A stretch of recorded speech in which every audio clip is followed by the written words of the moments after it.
বিদেশে আসার পর যে জিনিসটা আমি সবচেয়ে বেশি সাফার করি সেটা হচ্ছে হেয়ার কাট নিয়ে। সো হেয়ার কাটটা আমার মনে হয় যে ঘরে কয়েকজন মানুষ থাকলে শিখে নেওয়া উচিত। এই হেয়ার স্টাইলিস্টের ভিডিওটা দেখার পর আমার মনে হয়েছে যে আমার ভিউয়ার্সদের জন্য আমি ভিডিওটা পোস্ট করি, জাস্ট সি যে কত ইজিলি এত সুন্দর সুন্দর হেয়ার কাট করে ফেলতে পারবেন।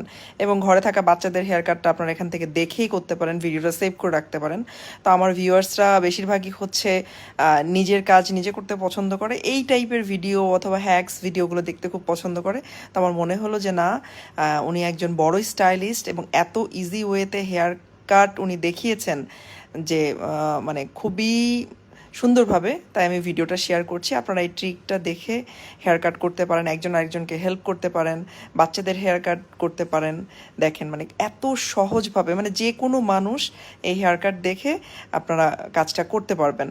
তো কারণ বিদেশে যারা থাকেন তারা জানেন যে খুব ভালো হেয়ার স্টাইলিস্টের কাছে হেয়ার কাটতে গেলে কি পরিমাণ এক্সপেন্সিভ। তো তারাও এটা দেখে নিতে পারেন, কারণ আমার প্রচুর ভিউয়ার্স আছে দেশের বাইরের, আর যারা গ্রামে পার্লার যেতে পছন্দ করেন না তারা এই ট্রিকটা ফলো করতে পারেন।